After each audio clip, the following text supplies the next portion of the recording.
Donc, pour l'exercice 7 du cours 10, on va débuter par faire le volume de base. Ça va être un simple rectangle. Donc, je vais aller dessiner mon rectangle. C'est une pièce qui est en millimètres, donc je vais aller dans mes unités. Je vais m'assurer d'être en millimètres. Ensuite, je vais faire ma pièce. La dimension hors tout, c'est 75 par 40 mm. Je vais bien sûr aller positionner mon origine au centre. Donc, je vais mettre la contrainte milieu entre l'origine et le segment. Ensuite, je vais pouvoir sortir de l'esquisse et extruder sur une hauteur de 25 mm.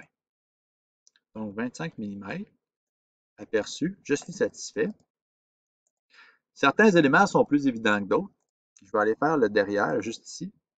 Je vais aller faire une poche en cliquant directement sur la face. Donc, ici. Je vais me faire deux formes triangulaires. Donc, je vais aller me chercher mon option juste ici. On pourrait aussi dessiner, je vais exagérer un peu le contour. Vous allez comprendre pourquoi. Je l'exagère, mais je me rajoute des contraintes ici de coïncidence entre mes segments. Vous voyez, ça va me permettre de positionner mes lignes.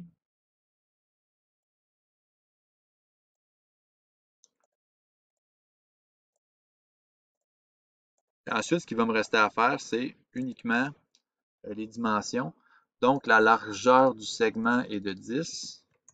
Même chose pour ici, la largeur est de 10. Ici, j'ai une hauteur équivalente à 15. De l'autre côté, j'ai une hauteur équivalente à 5. Donc, je peux sortir du mode esquisse. Je n'aurai pas besoin de la seconde limite. Je m'en vais seulement dans une direction. Et les deux poches ont une profondeur de 10 mm. Donc, je pourrais faire un aperçu, voyez-vous. Mes deux poches ont la même profondeur, donc je peux utiliser la même fonction poche. Advenant que j'aurais deux poches de profondeur différentes, je pourrais utiliser le multipoche. Le multipoche va me permettre de choisir, encore là, j'ai supprimé mon esquisse par contre, je vais retourner la faire. Donc le multipoche, ce que ça nous permet de faire, c'est dans la même esquisse, prendre deux contours fermés différents et les extruder d'une valeur différente, ou plutôt, dans le cas ici d'une poche, de faire un enlèvement de matière à deux profondeurs différentes pour deux contours fermés différents. Un gros avantage de cette fonction, ça nous permet de faire une esquisse avec tous les éléments à l'intérieur et souvent des éléments qui sont interdépendants. Donc, par la suite, là, quand on a besoin de faire des modifications, on n'a pas besoin de parcourir plusieurs esquisses. On peut rester dans la même esquisse et faire nos modifications qui vont souvent se répercuter sur le reste de l'esquisse. Donc, si je sors maintenant de mon mode esquisse, si je choisis multi-extrusion, voyez-vous, j'ai deux domaines d'extrusion différents. Donc, je pourrais choisir mon premier domaine et faire une profondeur, par exemple, de 10. Et ensuite, choisir la seconde profondeur et la mettre à 17. Donc là, voyez-vous, avec la même esquisse, je pourrais, d'une seule fonction, générer deux profondeurs différentes. On pourrait même générer la même profondeur pour les deux, sachant que dans notre intention de conception, cette pièce-là vient en plusieurs modèles avec différentes profondeurs pour les deux sections qui sont ici. Ça pourrait être aussi une option, ou les faire carrément dans deux fonctions poches séparées. Ça dépend toujours, comme je vous dis, de l'intention de conception. Maintenant, je vais faire une poche sur le dessus ici. C'est un trou oblong. Je vais aller choisir la fonction contour oblong. Je vais m'aligner avec l'origine. Ensuite, je vais faire la cotation dimensionnelle. Ici, j'ai un rayon. Ah, il était déjà présent en bas. Je le vois juste ici. Un rayon de 8. Ensuite, c'est le positionnement. Je suis à 22 mm de l'origine et la longueur de ma rainure est de 15 mm. Donc, on utilise les outils d'esquisse à notre disposition pour pouvoir dessiner plus rapidement. Et là, ensuite, pour déterminer la limite de ma poche, le plus facile, je dirais, ça serait jusqu'au suivant. Donc, je n'ai pas besoin de faire de sélection. Et l'enlèvement de matière va se propager jusqu'à la fin de la pièce. Donc, pour cette section-là, je crois que c'est quand même assez simple à comprendre. C'est vraiment plus ici quand on va venir faire les plans en angle.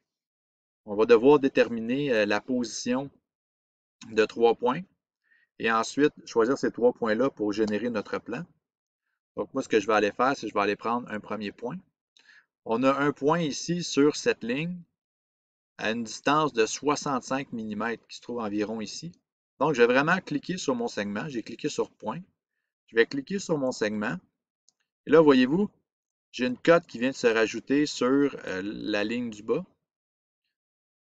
Quand je clique, je peux aussi aller dans mon menu, choisir la valeur de 65 mm. Et là, il va me positionner mon premier point. Là, voyez-vous, c'est un élément de référence. Il est visible dans l'arbre. Ce n'est pas un esquisse, c'est vraiment un point. Là, on peut voir là, les paramètres de ce point-là. Le deuxième point est à 10 mm par rapport à l'extrémité de la face ici. Je fais la même chose, je choisis point, je choisis mon segment, et là, voyez-vous, je peux aller me déplacer, me positionner près de la valeur, et évidemment, de rentrer la valeur précise juste ici. Le dernier point se trouve à 40 mm, mais à partir du début de la pièce, là, à partir d'ici. Vous allez voir, si je choisis point et que je clique sur le segment, là, voyez-vous, la distance qui m'est donnée, là, c'est à partir du segment lui-même, de cette courbe ici. Donc là, je n'ai pas envie de faire un calcul. J'aimerais que la distance soit vraiment déterminée à partir de l'extrémité qui est ici. Donc, au lieu de cliquer directement sur la ligne, on peut aussi positionner un point par rapport à une surface. Donc, en cliquant sur la surface, voyez-vous, là maintenant, j'ai une cote ici en l'occurrence, c'est en YZ. Donc, voyez-vous, je me déplace en Y et ensuite en Z. En Z, on veut aller où? On veut aller sur la ligne du haut. Donc, voyez-vous, là, V, là, en bas dans mon menu contextuel à droite, là, il est de 25, donc la hauteur de la pièce. Donc, je vais cliquer ici. Je vais seulement avoir à déterminer la cote qui est là, 40 mm. J'appuie sur OK. Donc là, voyez-vous, j'ai les 3 points qui vont me permettre de créer mon plan. Donc, je vais aller choisir la fonction plan dans les éléments de référence. Je vais sélectionner les 3 points. Et là, voyez-vous, quand je vais faire confirmation, j'ai un nouveau plan qui a été créé là, dans l'angle prédéterminé. Je vais pouvoir ensuite aller faire une poche. En sélectionnant mon plan, je vais pouvoir aller faire une forme. Je vais faire une forme qui englobe la pièce. Là, voyez-vous, quand je vais sortir de mon esquisse, je peux avoir un aperçu de qu'est-ce qui va se passer. Là, évidemment, ici, si j'inverse la direction, l'enlèvement de matière va aussi inverser. Là, voyez-vous, c'est la coupe qui m'intéresse ici.